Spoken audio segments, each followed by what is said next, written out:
بسم الله والصلاة والسلام على رسول الله. اللهم صل وسلم وزد وبارك عليك يا حبيبي يا رسول الله. اهلا بكم حبايبي في قناتكم سفرة دايما مع الحبايب. النهاردة ان شاء الله هنعمل مع بعض المسقعة المشطشطة من غير لحمة ولا اي حاجة. اللحمة وصلت معانا دلوقتي ل 400. لا، هنعملها خالص من غير لحمة وابسط طريقة ممكن تشوفوها. بس قبل ما نبدأ نصلي على الحبيب، وما تنسينيش بلايك وشير وسبسكرايب للقناة وبدعمك عشان تبقي جزء من عيلتي والقناة تكبر بيكم. اول حاجه انا معايا هنا البتنجان مقطعاه بالشكل اللي انتوا شايفين ده، ومعايا هنا ميه بملح. انت ممكن تقطعي البتنجان شرايح زي ما انت عايزه، وترش عليه شويه ملح عشان نعمل الخطوه دي عشان ما يشربش معانا زيت. دي خطوه مهمه. بس الطريقه اللي انا بقولك عليها دي، اللي انت تقطعيها وتحطيها في الميه بملح، دي هتمتص المراره اللي بتبقى في البتنجان، وهتخليه البتنجان لونه يحتفظ بلونه وما يعملش سمار. تمام. دي الطريقه بتاعتي اللي انا بستخدمها في اللي انا لما اجي بقلي البتنجان، بحطه في ميه بملح عشان خاطر ما يشربش معايا زيت كتير. هقطع بقى الكميه زي ما انتوا عايزين كده. اهم حاجه اللي انت وانت بتشتري البتنجان تشتري البتنجان الجامد، بلاش اللي هو الطري ده عشان ما يكونش مبذر. هنا بعد ما خلصت الكميه نقعتها بقى بالميه بالملح زي ما قلت لكم. وهبدا بقى ان انا معايا هنا قرون من الشطه الحراقه، وطبعا انت مش عايزاها تبقى حراقه، دي بترجع لك انت. ومعايا هنا كم فلفل من الاخضر هقطعه بقى. طبعا احنا هنقلي الحاجات ديت، بس الفلفل بالذات انا ما بقلهوش كتير لان بيدي في الطعم المسقعه. لما بتخليه مثلا ما يتقلاش قوي، بيدي طعم جميل جدا للمسقعه بتاعتنا. وهنا بقى هقطع القرون الشطه زي ما قلت لك، انت ممكن تستغني عنها. انا بحبها اللي هي تكون سبايسي شويه، تبقى مشطشطه معايا. خلصنا الكمية كده. وبعد كمان انا هنا قطعت البصل شرايح كده بسيطة. هقولك هنستخدمها في ايه في الاخر. ومعايا كام هنا 6 فصوص من الثوم. وهنا انا بحب المسقعة لما تخرط عليها مثلا بطاطستين كده، قطعتهم شرايح برضو هنقعتهم بمية بملح عشان برضو نديها قلية بسيطة جدا. بعد ما نقعت الميه البتنجان، اسفل البتنجان في الميه بالملح فتره، بتاكد من الخطوه التانية اللي انت تنشفيه جدا بالمناديل. دي خطوه مهمه جدا. وبعد كده هنقليه عادي، بس احنا مش عايزين ياخد اللون المحروق، لا احنا عايزين ياخد اول درجات الصفار شويه زي ما هوريكي دلوقتي. يا رب ان تكون الوصفه والخطوه دي تكون سهله عليكي لغايه دلوقتي. ما تنسينيش بقى لايك وشير والسبسكرايب للقناه عشان القناه تكبر بيكم وتبقوا جزء من عيلتي. خلاص انا هاخدت اللون بقى اللي انا عايزاه، وهخلص بقى الكميه. تاني خطوه اللي انت تاكدي عشان البتنجان يبقى مقرمش معاكي ويتنيه مقرمش، ان انت تفرديه مثلا، ما تحطوش على مناديل، لا افرديه في الطبق وما تحطوش فوق بعضه عشان ما هيطرى لو حطيتيه فوق بعضه. بعد ما نقلينا بقى البتنجان، هنقلي بقى البطاطس نديها بس كده وش بسيط جدا. يعني نحمرها كده وش بسيط عشان تبقى تاخد لون معانا، وتبقى في صينية المسقعة تبقى جميلة.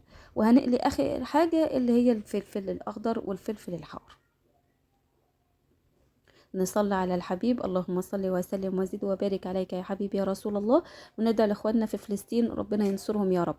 تاني حاجة هنعملها بقى هي الصلصة اللي بتبقى الرك عليها جدا عشان تطلعي طاجن مسقعة بيبقى جميل. انا حطيت حبة من الزيت وكام فص من الثوم يا دوبك بس. اول ما خدوا درجة الاصفرار هنزل عليها بحبة صغيرة من الخل بتاعنا. ننزل عليها بقى بشوية من الخل. وبعد كده هننزل مع بعض بقى بالطماطم بتاعتنا. حبة من الطماطم، ممكن طماطم مبشورة بصلصة طماطم عندك زي ما انت حابة. واخر حاجة هنحطها بقى التوابل بتاعتنا.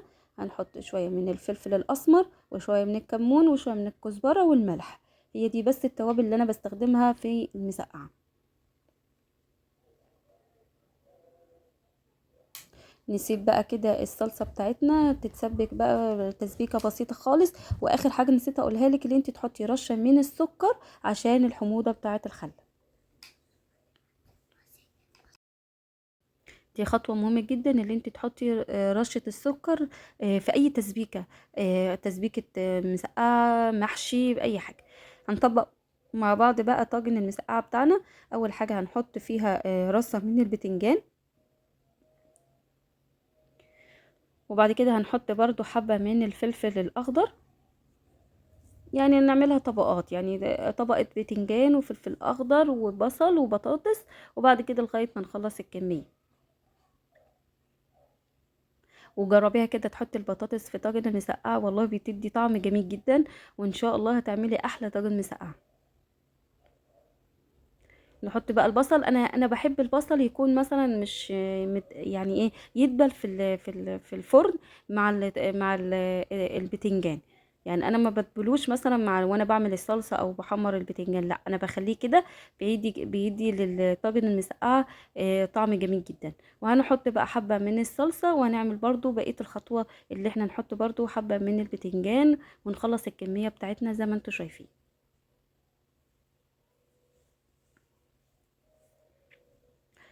بقى نحطها بقى في الرف التحتاني من الفرن، وهتطلع معاكي احلى طاجن مسقعه.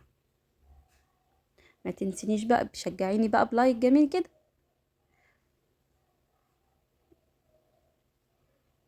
يلا بقى كل واحد يفكر كده هنعمل لغدا ايه لبكره. عامة يعني الطاجن ده ممكن يقعد معاكي يومين زي ما قعد معايا كده طبق كده. طبعا الايام ديت الاسعار راحة في داهية، ربنا يعديها على خير، مش عارفين احنا هنعمل ايه في رمضان. هنحط بقى خلينا في اللي احنا فيه خلينا في الطاجن المسقع. هنحط بقى حبة من الصلصة الأخيرة، وبعد كده زي ما قلت لك هنحطها في الفرن. وقعدت معايا فترة، وبعد كده طلعت بالشكل اللي انتوا شايفينه ده. طريقة جميلة وسهلة وبسيطة خالص، وتاكلي احلى طبق مسقعة مشطشط كده في الجو الساقع ده، ومع رغيفين بقى ناشف او رغيفين بلدي كده، وبألف هنا. يا رب تكون الوصفة عجبتك. متنسيش بقى بلايك وشير وسبسكرايب للقناة، وبدعمك ليا عشان تبقى جزء من عيلتي. وان شاء الله هنعمل مع بعض وصفات تانية. مع السلامة.